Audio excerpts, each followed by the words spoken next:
Well, hello, GOZO heads, GOZO Nation, GOZO family. Welcome to GOZO TV and the Trig Podcast of Joy.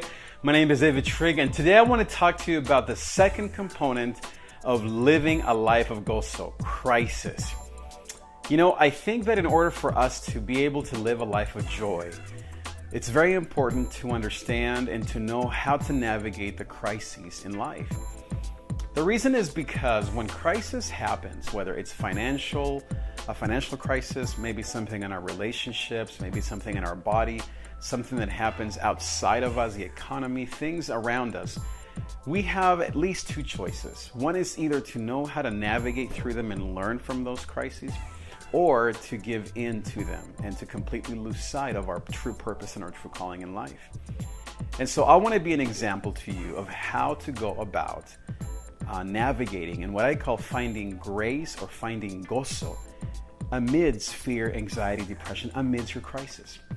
So I want to tell you about probably one of the most significant crises that I've had in my life. When I was about 23 years old, I remember being in my boss's office. We were having a meeting and we were just talking about life and my performance, and it wasn't anything really too stressful. But I remember suddenly the room felt like it was getting really small, and everything looked like it was getting darker and darker and darker. I began to sweat profusely and my heart was just racing. I felt like I was like in a panic and I didn't know what was happening. I could listen, I could hear the words of my boss, like he was still talking to me. I remember actually him sitting across from me, just kind of like talking, but I couldn't really hear anything he was saying. I remember leaving his office, and I went to the bathroom for a second. I had to excuse myself and tell him, I need to just go take a break. I need to go to the bathroom. And then I came back and he asked me, what's going on? And I told him, and he actually said to me, what you just experienced was a panic attack. Because apparently he had dealt with them before. And so that day I began to, it was probably the first time, even though I had experienced them before, it was the first time that I remember dealing with a panic attack. And maybe you know what a panic attack is. A panic attack is something that's usually triggered by some external circumstance that makes your body respond with a huge shot of adrenaline. You release like a ton of hormones and stress hormones. It's what some people call the the fight or flight response. Kind of like, I was hearing this guy talking about how it feels like you're being chased by a bear. For me, I use the analogy or the picture of a shark. I feel like I'm being eaten by a shark or about to be eaten by a shark. You have this response where you are in this panic. And again, it's the fear or flight kind of response. You're ready to fight because you're afraid. It's a fight or flight, not fear or flight. Fight or flight. Your body is releasing all these hormones and all this stress and all this adrenaline because it's getting ready to fight the bear or fight the shark or fight the monster. Or it runs, right? Because if you're out there in the desert and you have this bear chasing you, you might be better off running. And so what happens though, now that we live in the city and we live in our in our homes and in big metropolitan areas where there are no bears chasing us down, our bodies don't know the difference, and so they release these hormones, getting ready for you to fight or to flight, and you're dealing suddenly with a panic attack.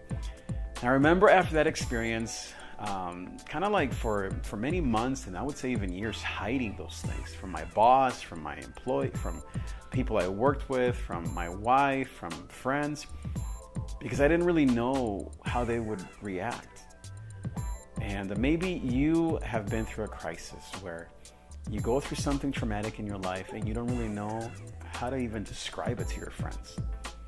And so you begin to hide it, or you begin to manage it in some other unhealthy ways, drinking, or maybe through drugs, or maybe you acted out in anger and violence. And so finally, after years of kind of like trying to just manage things on my own, I finally went to counseling. I remember the counselor looking at me and saying, I think you're a perfect candidate for long-term counseling. I remember like, thanks, am I that screwed up? And basically, I was. And in many ways, I will always be. But what I have learned is that there is a grace that you can find in that crisis. And again, what is a choice that's before all of us? We either are going to give in and completely lose sight of our God-given goals and gifts and talents because of the crisis, or we are going to go through it. We can't go around it. We can't really hide under a tree or under the sand. We can't go over it. We have to go through it. And so maybe in your life, you're going through something and you're trying to avoid it. You know, sometimes crises, we can't avoid them, right? It's just so obvious. Maybe if it's especially like an illness that everybody knows about. But it's all about how do you handle that crisis that gives us joy. I love the verse where it says that though there's pain in the night, joy comes in the morning. And I love that because it's honest. It's saying there is pain in the night. There are crises in our lives that come at night. They come unexpected. They come at the worst time. A child that leaves, a husband that takes off. You know, you lose your house, you go through a bankruptcy in your business, your nonprofit, doesn't make it. We go through these crises in life. But it says though there's pain in the night, joy or GOZO comes in the morning.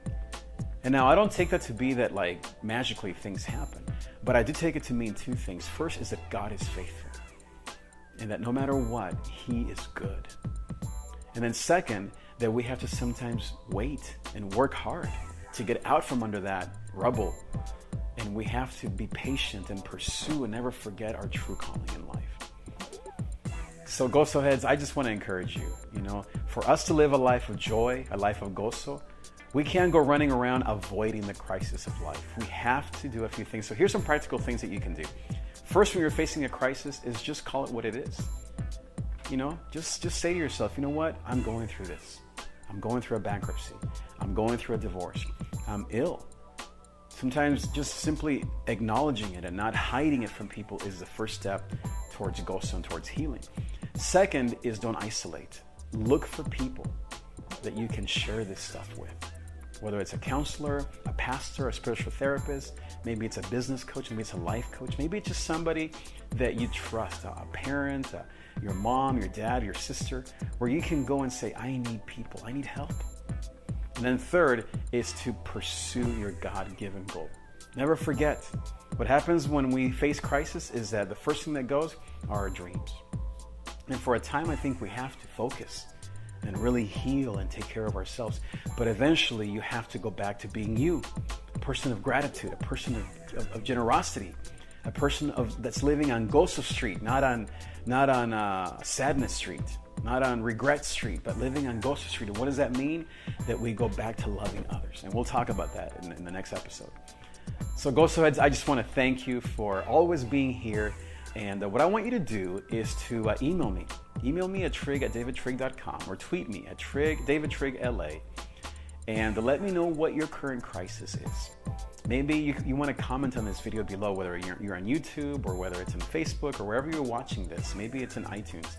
And just let me know, let us know here as part of the GOZO family, GOZO community, the GOZO nation, what your crisis is and what you're doing, what you're needing in order to find GOZO amidst the crisis.